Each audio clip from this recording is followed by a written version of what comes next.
My name is Joanna Rytel. I am the director of Moms on Fire, and I wrote the script for the film. I started 3 years ago, and the film is about unfaithful, heavily pregnant mummies. I wanted to challenge motherhood because I'm really provoked how strict it is and how many rules there is in our society. And I also wanted to liberate the heavily pregnant body and reclaim the sexuality of the pregnant body and make it to a subject and not an object for the male gaze. And that's it. You said that the expectations about motherhood provoked this movie. So how would you describe these expectations? I mean, already when you are pregnant, you're like really guarded in the public space and society. You're becoming like more like a creature, not like a person anymore. And it's so many rules about what you can't do and what you can do in the public space. So it's like, yeah. So I was from the beginning really provoked by that, but also the expectations of motherhood. And like I said before, like the playground is much bigger for fathers and daddies. But as a mother, you have to be kind of perfect in a way, not to break rules. What would you say are the rules that can't be broken? And would you say that you break these rules in your movie? Yeah, therefore I wanted to do this movie to break like many rules. Like for example, the mummies, they are heavily pregnant, but at the same time they are unfaithful. So it's also against like monogamous like relationships, and they don't want to be mummies, and at the end they are just escaping their motherhood and breastfeeding. They are taking the magic pill. So the fathers have to, they are stuck with the kids and not them. And also I wanted to like release the pregnant body and to reclaim like the sexuality of the pregnant body, like not seen from the male gaze, but from themselves, like they are masturbating and talking about sex and being unfaithful, but it's only like 4 days left until they're going to give birth. Would you say that the public view on pregnant women is that they have something saint-like about them, something divine? Is that what you try to break with? Because I have the feeling that's sort of what you're describing, that the body becomes something holy that cannot be touched, that doesn't have sexuality. Yeah, it's like holy, but also either it's holy or either some men think pregnant female bodies are really sexy. So it's either this or that. So it's like you're kind of you're not kind of yourself anymore. You're just this object, and I want to make them to subjects in my film. Yeah. And how exactly would you say that they become subjects in your movies? By reclaiming their sexuality? Yes, they're reclaiming their sexuality, and they are not adjusting to being a good mother.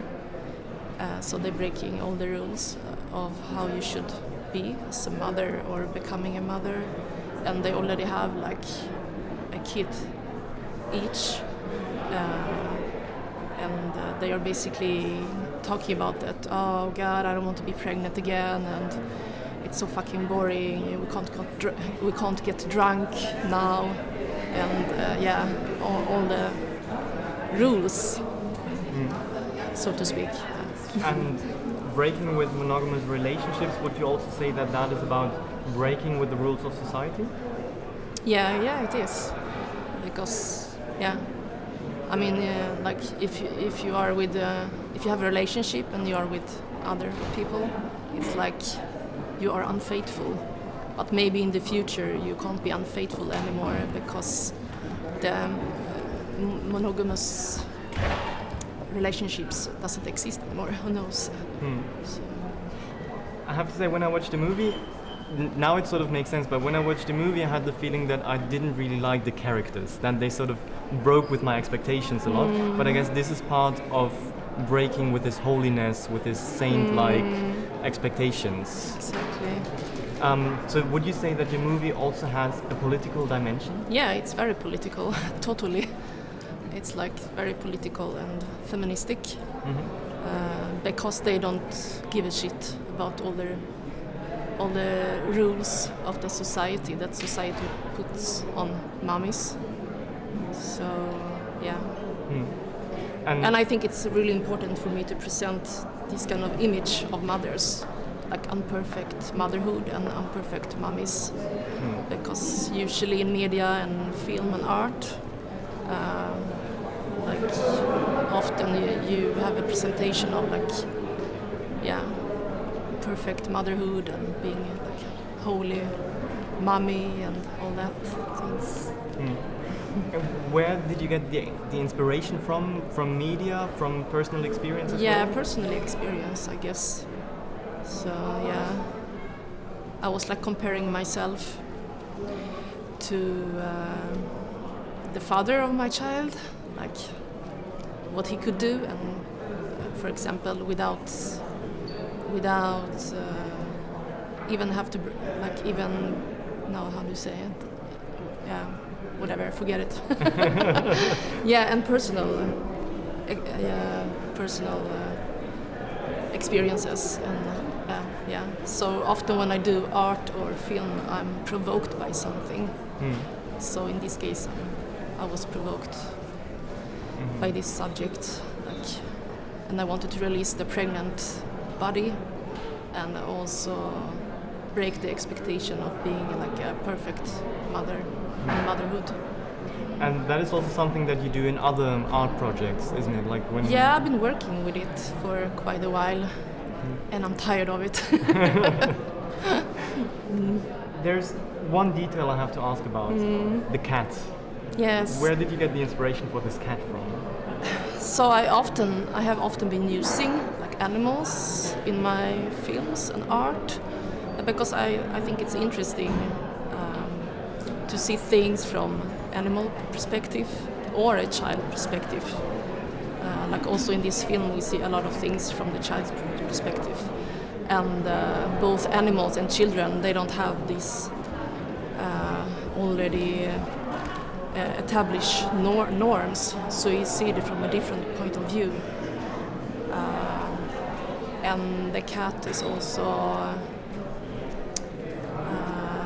for me, I also use the cat to make like the character of the mummies stronger, because like she's all the way like pushing away the cat, and she's pushing away the kids kind of. But also I think it's interesting when an animal, like, so the cat is a female cat, and all the time she's like watching her, like the mummy, and also she's trying to seduce her. So I think it's interesting, like, because usually it's the other way around, like the humans are using animals or we are eating animals, but in this case, like, the animal try to seduce and use a human being. So yeah. So would you say that not only the content but also the aesthetics of the movie is queer? By getting a new perspective from the animal, from the kid, that is not structured by society's expectations? Yeah, and it also like the society is like a patriarchal society, so I want to, like, how do you call it, sudda bort. To get rid of? Yeah, to get rid of that, and and try to use other perspective, like the female perspective or the child perspective or the animal perspective. And why did you decide that the two women should make out? That there should also be, well, a homo or bisexual aspect in there? Oh God, I don't remember. I wrote the script like 3 years ago, so it's how was it again? No, so yeah, so one of the mummies, she's like actually seducing the other one, because in the beginning, this mummy called Roxy, she's more like laid back, but then God. No, I don't. Wait, I have to think. Stop it. Yeah, maybe once again to get rid of the males and to create like their own space somehow. Well, we already Excludera, how do you call it? Say, exclude. Yeah. To exclude the man also from this relationship between the women. Exactly. We already talked a bit about the aesthetics of the movie, and I wondered how exactly did you do the movie, because it looks like a lot of work. Yeah. So I found a great puppet maker, and he did he did like a character, and when I saw it I thought it was like great and I really liked it. It felt like I did it, but of course I wouldn't be able to do this great work. So yeah, I really liked the aesthetic. But then was it stop motion or how exactly? Yeah, it's stop motion. So it took like 4 months to animate it. Wow. And he also animated it. Yeah. And he built like the whole house and the living room and... Yeah, exactly. So I wanted to be like a middle class white area, and I also told him how I wanted to have all the codes like in the props and the set design. So one apartment is like IKEA apartment kind of, and the other one is like bohemic chic.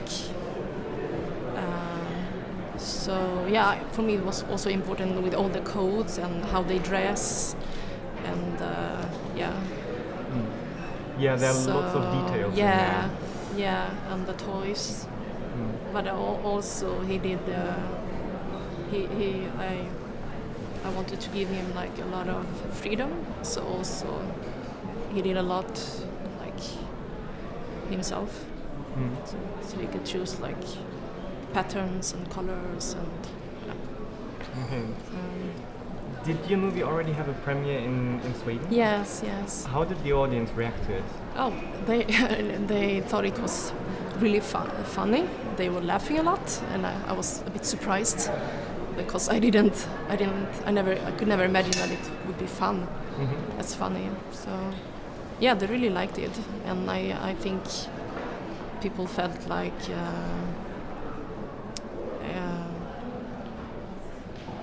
Yeah, they were like thankful that I'm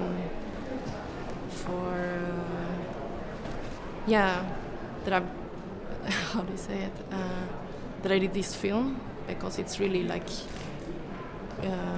breaking all the expectations, and people would say like, oh, that's so great to see like those kind of characters.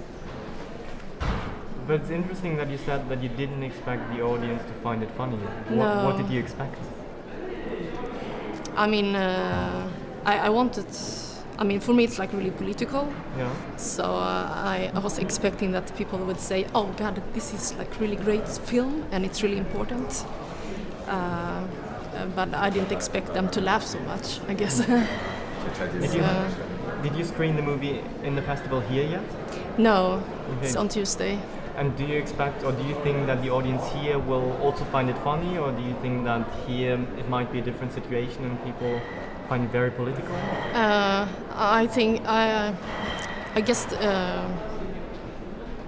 guess the Germans are not so aware of feminism as we are in Sweden, so maybe they will get more provoked. But it depends on the audience. If it's like a really queer audience, they're going to like appreciate it, and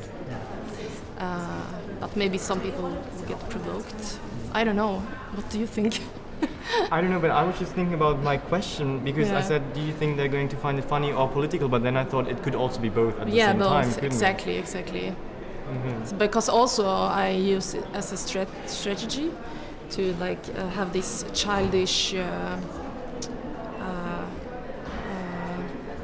How do you call it? Tilltal, så barnsligt tilltal, men hårt innehåll. The off voice where he tells the story more or less. No, like to have like this childish aesthetic on it or approach. Yeah. But the content is really like political and important. So I use it as a strategy and maybe humor as well sometimes. But I never plan to make it funny or because if it's fun, it's fun. If not, it's not. It doesn't matter. All right. Well, I wish you a great premiere here, and I hope you will have a great Q&A afterwards. And thank you very much for the interview. Yeah, thanks a lot.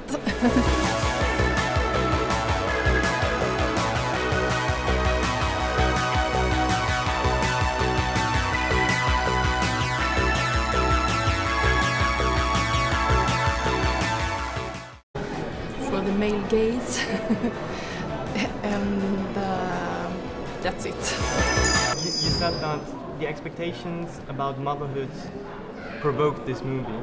So how would you describe these expectations? I mean, already when you are pregnant, you're like really guarded in the public space and society. You're becoming like more like a creature, not like a person anymore.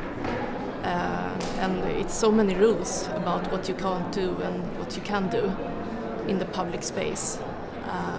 So it's like, how many rules there is in our society. And I also wanted to liberate the heavily pregnant body and reclaim the sexuality of the pregnant body and make it to a subject and not an object.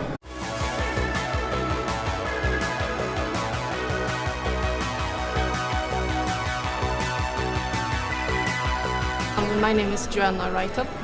I am the director of Moms on Fire, and I wrote this script for the film. Like I started 3 years ago, and the film is about unfaithful, heavily pregnant mummies.